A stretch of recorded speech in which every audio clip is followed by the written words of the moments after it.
Alright, I just got cut off there finishing the Ralbag. I want to finish this up quickly without the video getting too long. So, again, if you read the Psukim in Yoshua, it sounds like everything is perfect. They came into the land, they conquered everything, Lo amad ish b'fneihem, nobody was able to stand up to them.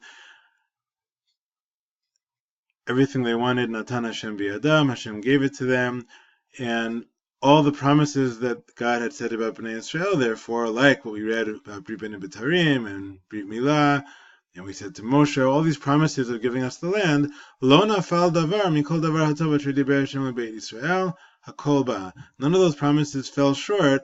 Everything he spoke meaning came true.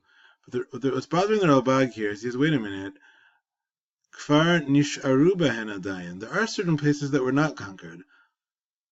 Like it mentioned earlier. If you look earlier in the book of Yoshua, it mentions there are certain cities that have not been conquered by Bnei Israel. And same thing if you ever study the book of Shoftim. The beginning of the book of Shoftim talks about Bnei Israel conquering some additional cities tribe by tribe after Yoshua died. It talks about how there are certain places they didn't conquer at all, and God was very upset about that. So, wait a minute, if that's true, then what do you mean that everything God promised was fulfilled? He promised us all this land, and we never conquered a lot of it. So Ralbag asks this question and he answers it. He says, Afal pi shekfar nisharu behen adayin, even though some of them still remain there, right? There are still nations, foreign tribes, Canaanite tribes living in some of this land. Hineza bilti soteres does not contradict what it mentions here in this pasuk. Anyone who fought us fell in our hands. It is true that all of our enemies, all the enemies who tried to keep us from conquering Eretz Israel were defeated by Hashem. And so in that sense, everything Hashem promised came true. How could it be that some people remained? So Ralbag says, apparently certain people remained because Bnei Israel were too lazy and didn't conquer them. Not because Hashem failed to properly watch over them and hand them over. And so Ralbag is saying is an interesting thing here, just to sum up everything we've seen. Ralbag is basically saying that even in this ideal state you have in Yoshua, where we conquered everything with Hashem's support, it wasn't quite as good as it sounds, right? They always say in life, if something sounds too good to be true, it probably is too good to be true. So it sounds too good to be true to say we conquered everything and nothing stood in our way. So Radak says, yeah, it is a little bit too good to be true. What the Navi means is that from Hashem's perspective, he did everything he had to do. Nothing stood in his way. Nothing stood in our way when we were doing what Hashem wanted from us.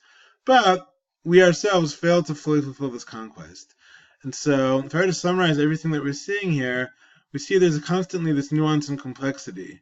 Hashem promises us tons of land, but we don't quite conquer all that land. And so Radak says, yeah, Hashem promised us this in the time of Abraham, knowing we're not going to conquer all of it right away, and having in the back of his mind there's going to be constantly this back and forth between conquering Eretz Israel, settling Eretz Israel, and then being exiled, and conquering again, then being exiled again.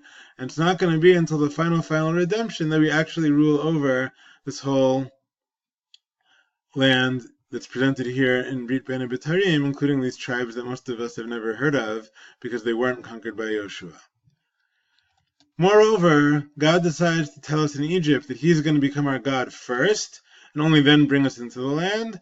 But the land that he gives us is going to be the land that, for the Avot, was called Eretz Megurecha, what's later called, again, we said in the words to Moshe, Eretz Megurehem.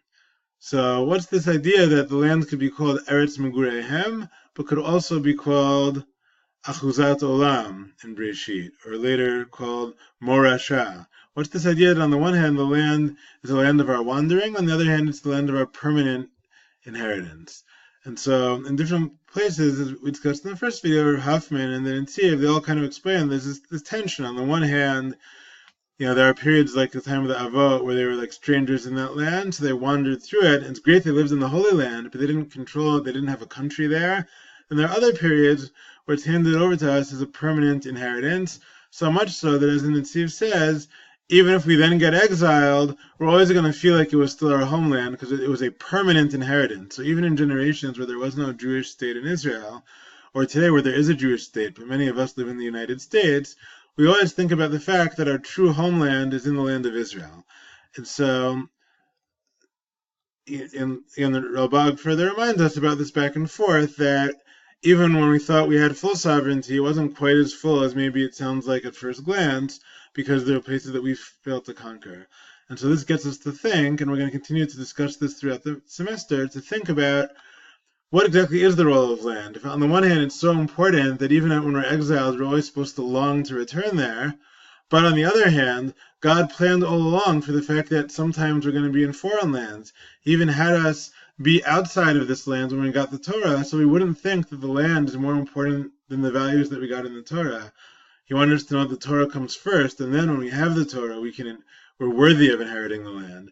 So if that's the case, what exactly is the role of land here, right? If it's not the end-all and be-all of our existence, because we can be Jews outside of Israel, then why is it so important, A, to have this land, to live in it even as a stranger, and B, to ideally live in it as our permanent inheritance where we build up a Jewish country? So we'll talk about that throughout the semester.